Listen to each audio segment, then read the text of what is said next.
आज से कोई 20 साल पहले फेसलेस में ग्रुप ख़त्म कर दिए गए और उसमें ये कहा गया कि जी जो ग्रुप होते हैं तो उसमें करप्शन बढ़ती है।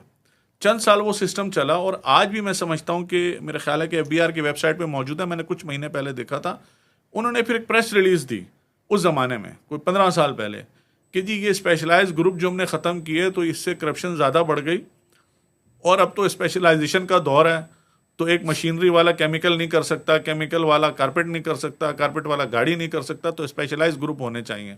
लर्निंग कर्व कोई नहीं है, मतलब है। जी हाँ।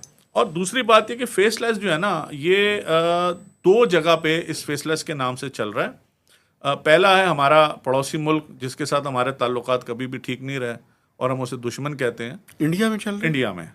इंडिया में आया था और अब पाकिस्तान में आया। बल्कि जब ये कंसल्टेंट आए थे और जब ये रिपोर्ट बना रहे थे फेसलेस होना चाहिए, तो मैंने उनसे 2 सवाल किए थे। एक सवाल मैंने उनसे ये किया था कि आप जो आए हैं तो आप वर्ल्ड बैंक फंडेड कहते हैं, तो ये लोन है या ग्रांट है? क्योंकि मैं ये समझता हूँ कि वर्ल्ड बैंक फंडेड जितने होते हैं वो लोन होते हैं, हमें उसमें इंटरेस्ट के साथ देना होता है। और दूसरी बात ये कि ये फेसलेस तो इंडिया में चल रहा है, तो फेसलेस जो इंडिया में है ना, वो पाकिस्तान के फेसलेस से टोटल डिफरेंट है। वहाँ उन्होंने ये किया कि जब फेसलेस लेके आए तो वहाँ स्पेशलाइज्ड ग्रुप जो हैं टोटल 10 थे टोटल। तो उन्होंने कहा कि अब चूंकि फेसलेस आ गया और पूरे हमने इंडिया के यहाँ फेसलेस को लेके आना है, तो उन्होंने स्पेशलाइज्ड ग्रुप 10 से बढ़ा के 22 कर दिए।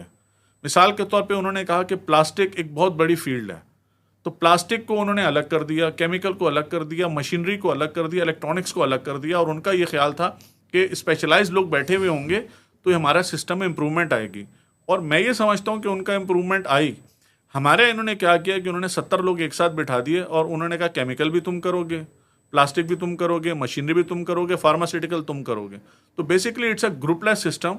और मेरा इसमें यह है कि अगर आप फेसलेस लाएँ हैं या ना लाएँ, लेकिन स्पेशलाइज ग्रुप, अब मुझे तो ये ख़तरा लगता है, एक फियर है कि अल्लाह ना करे कि 2 साल बाद 3 साल बाद वो ये ना कहें कि ये चूंकि ग्रुपलेस सिस्टम किया तो स्पेशलाइज लोग नहीं थे, तो खुदा ना खास्ता, अल्लाह ना करे, गॉड फॉरबिड, कोई स्कैंडल ना निकल आए।